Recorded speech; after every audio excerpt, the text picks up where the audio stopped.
You know how most movies or TV shows that are based on video games typically turn out to be pretty crap? Well, I am equally as wary of video games that are based on movies, since they're usually made with the sole intention of making extra money alongside the film. You just saw E.T., well bam, now you're at home playing E.T. the game. Kind of. You see what I mean though? Which is why when I first heard they were making a game based on the film World War Z, 6 years after that film released, I went, why?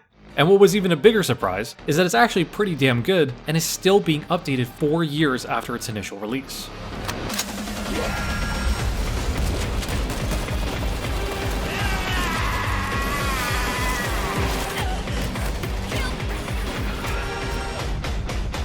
Anyway, I started blasting.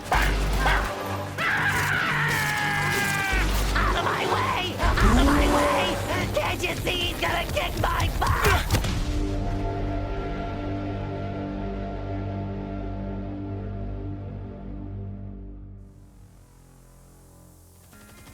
World War Z is a game where you have to fight your way through the zombie apocalypse. Here, you and up to 3 other people play through a variety of campaigns taking place throughout various locations around the world, finding cool weapons to use, killing zombies, and setting up traps when you have to hold out against a huge wave of them. Are you still there? Much like how the film took the book World War Z and just made it into its own thing, this game kinda does the same thing with the film. And while this does canonically take place in the film's world, I'd say you could just think of it as its own thing. And I know you're probably thinking, well, I've already played that one zombie game, and that other zombie game, and those other 10 zombie games. What makes this one so different?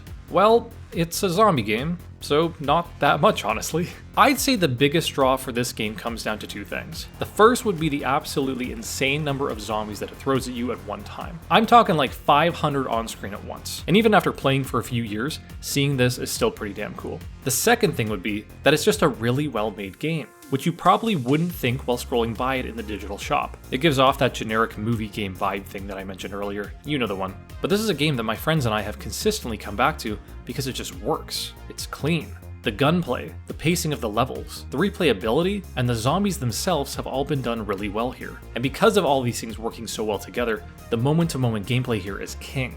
But let's back up for a sec. Here's how a regular session of this game works. Firstly, you can play this game by yourself with bots, with friends online, or online with random people. And while it does work a lot better with friends, you can still have some fun online with randoms. You know, the Muffin Man. Once you set a game up, you and your team can each pick a class in the menu before starting. These I'll get into a bit later, but overall they have different kinds of abilities and perks that will aid you while you're playing. Once you've selected one of these and chosen a level, your main goal, like most games in this genre, is just to get to the end of it. And from here on out, it's up to you and your team to help keep each other alive, as you fight through countless undead. While these levels are pretty linear, going off the beaten path will reward you with health items, better guns, or other things like breaching charges which can be used to open up these containers that always hold really good stuff. Depending on the level, you might also have some sort of small objective to complete midway that lets you progress forward, like defending this bus full of civilians, but nothing too crazy. Eventually, once you've made your way to the end, you'll be forced to fend off against hundreds upon hundreds of zombies in a climactic final battle. But the game is kind enough to give you these defensive traps to help you with this. Things like barbed wire, auto turrets, electric fences, and of course, some big old guns.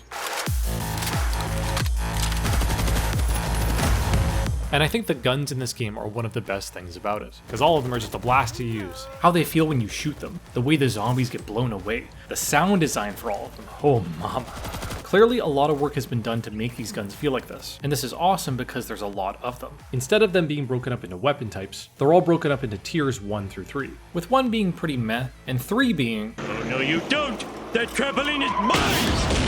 The idea behind this is that every time you enter a level, you start out with a tier 1 weapon, and as you go through it, you'll gradually find the higher tiered ones and become more powerful, making for a very quick and consistent gameplay loop each time you play. Your weapon's power can also be increased even further before jumping into a game using this weapon customization menu, allowing you to permanently make the weapons you find or start with stronger using the currency you get from just playing. Additionally, this menu can also be used to change your gun skins to something to more your liking. I love gold! There are also melee weapons in this game, but instead of finding them out in the levels, you select which one you want your character to carry in here beforehand from a selection of light, medium, and heavy. And all of this already works really well by itself. But the real creme de la creme are the heavy weapons. These are super powerful guns and other things that just decimate the zombies. You'll find these scattered throughout the levels, and the thing about these is that once they're emptied of ammo, they get discarded. So you do kind of have to think about when you want to use them. For obvious reasons, I typically use them in a section where this is happening. And I'd say using these weapons is probably one of the best feelings you'll ever have in a video game. The absolute rush of dopamine that you get as you chainsaw your way through a group of zombies like this is just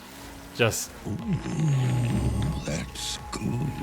And from everything I've shown you so far, you might think this game is purposefully trying to be the most obnoxiously loud game on Earth, only beaten by the Gears of War series. But no, you don't always have to go into every situation and hear guns a-blazing. While the game doesn't really explain it all that much outside of the characters mentioning to keep quiet, zombies won't attack you unless you get close to them or make too much noise. And obviously this isn't always the case. But in the tighter, more hallway-based sections, if you use guns that are suppressed, you can really limit how much fighting you have to do, since new zombies won't spawn, and the ones in the area won't come running at you because of the sound. And I think every weapon becomes silenced when they reach level 5, so keep that in mind. Now, this idea of remaining stealthy will probably turn some people off, but guess what? My friends alert the zombies every time we play. I don't think we've ever actually gone through a section silently.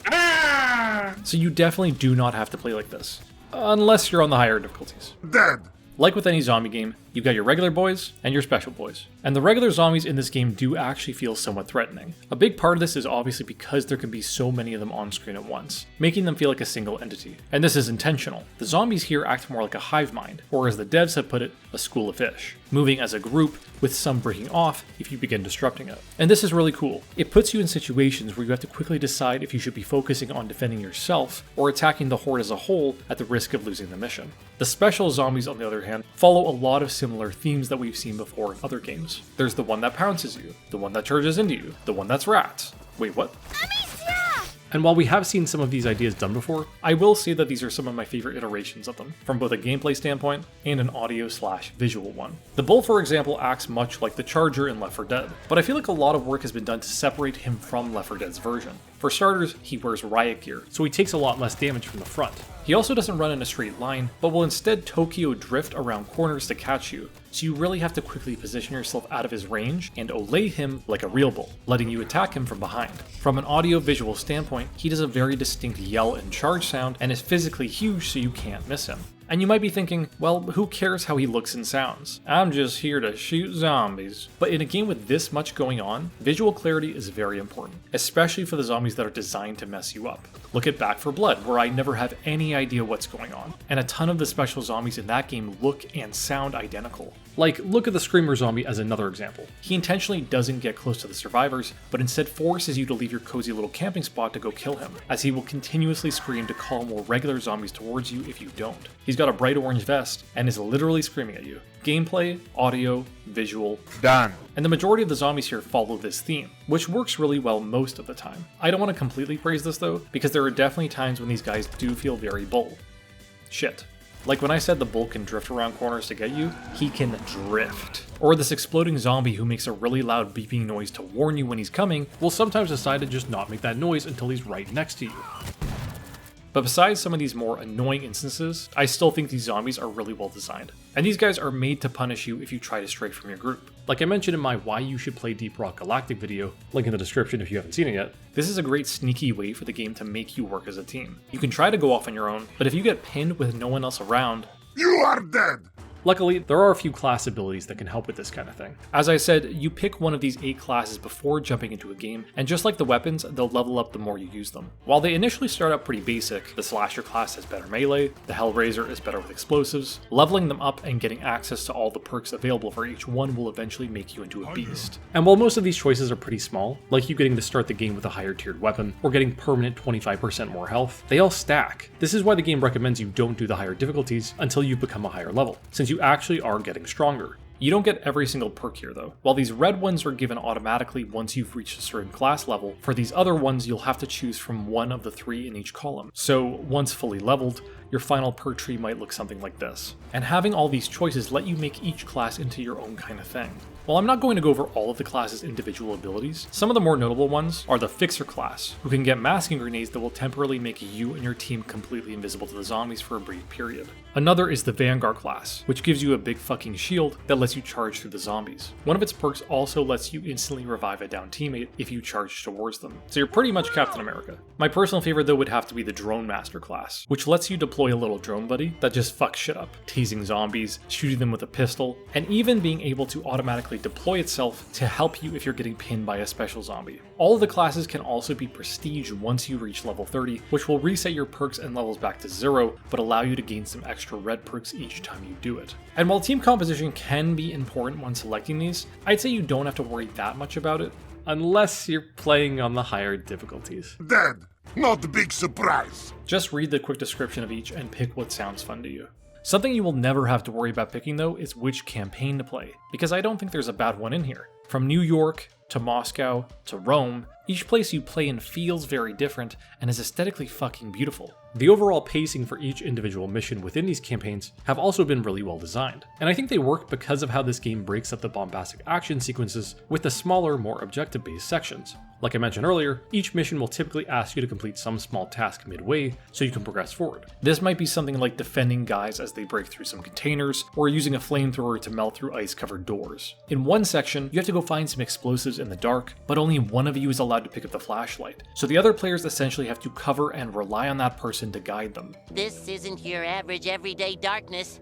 This is advanced darkness. I really enjoy all the sections like this. They're pretty quick and a little bit puzzly, but not too much to take you out of things. And for the most part, you don't really do any of them more than once. Well, except for looking for keys on a body. They love making you look for fucking keys on a body, and it's always like the 7th one. But this darkness thing only happens in this one level, and then is never used again. The nice thing about this is that since this game is meant to be replayed, having each level switch up the objectives like this keeps things feeling fresh. This is also the reason why everything you find in the levels doesn't always spawn in the same spot every time, because it all helps make each and every playthrough feel slightly different. And if you do end up getting tired of playing the basic campaigns, there's still some more content for you to get into here. If you know zombie games, then you know the Horde mode is usually a staple of them. This is your usual survive for as long as you possibly can in a contained area thing. And in World War Z, this is split into two options, the regular version and the newly added XL version that's only available on current gen consoles. In this mode, you get points as the rounds go by, which can be used to buy more weapons or traps to help you fend off the zombies. And the longer you last, the bigger your final payout is. There's only one map for both of these, and while the regular Horde mode map is pretty big on its own, the XL one is huge and offers up a slightly different experience, having you run between different defense points after a few rounds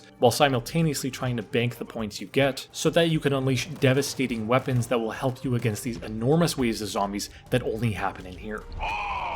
That's how it's done.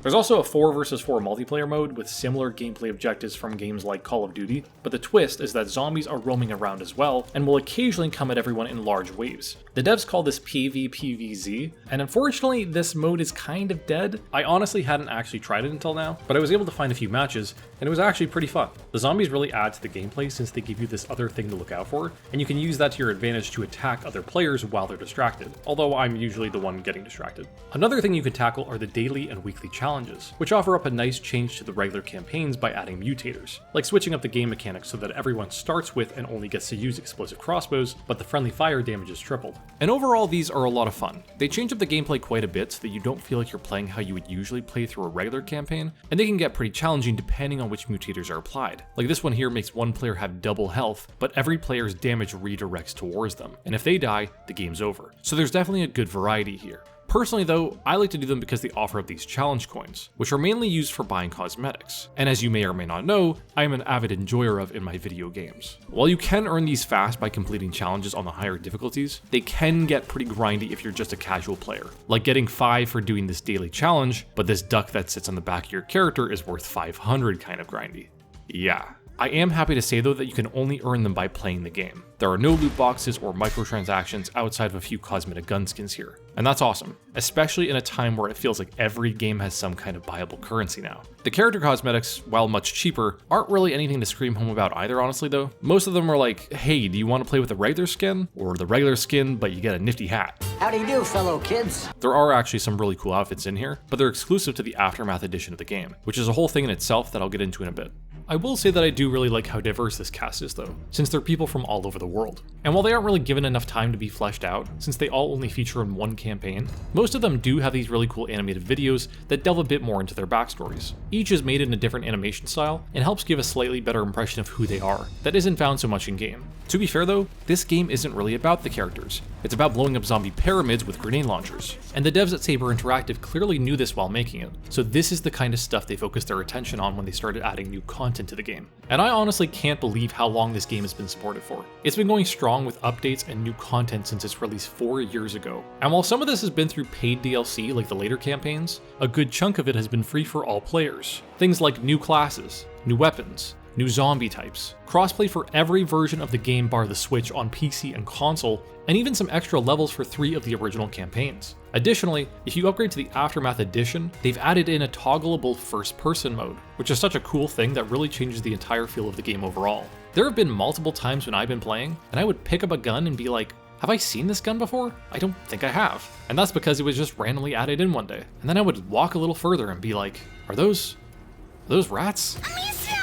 It's also easier than ever to get into this game now, since they released the Aftermath Edition that I just mentioned, as it has every piece of content in it besides some small cosmetic stuff. This is great because, wow, the multiple editions of this game was a confusing fucking mess. So if you get this one, you bypass trying to figure out which version has what. And if you had the original version of the game like I did, you can get the Aftermath upgrade that will convert your game to this version. I'd say this is pretty fair considering this game was already like half the price of a AAA release, with another perk being that if you're playing with friends, only one person in your group needs to get this version, and then everyone else can just join them to play the DLC maps. I'll be honest though, I thought the last big update for this game was going to be their last. But no, they've stated that because this game has had such strong support over the last few years, they will continue to support it through 2023. And that's awesome. I'm really happy a game like this was able to survive and thrive, probably beyond what anyone thought it would. I wanted to talk about World War Z because I feel like it's a game that's just flown under everyone's radar and doesn't get enough credit as it deserves for how well it's been made. If you look at the tags for this game, one of them says it's relaxing. At first, I thought this must be a mistake.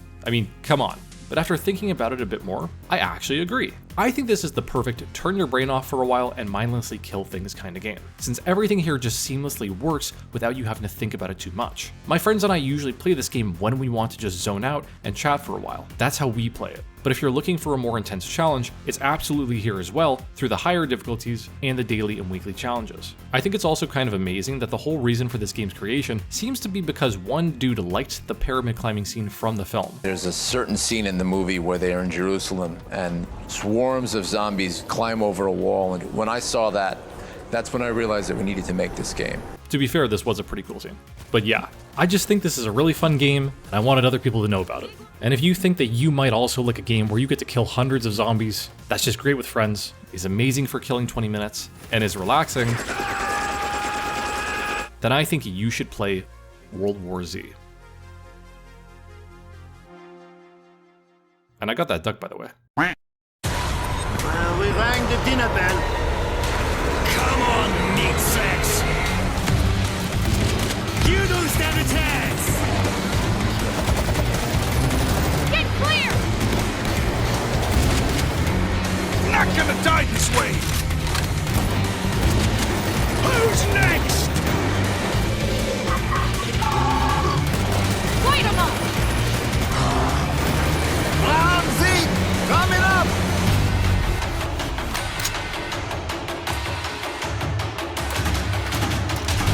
Father, protect us. Look what I got for you!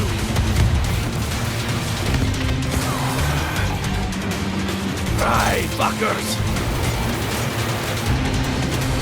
Keep on them! We have to make a stand!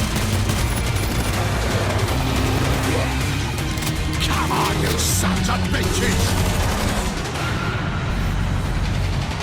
Die running or die fighting.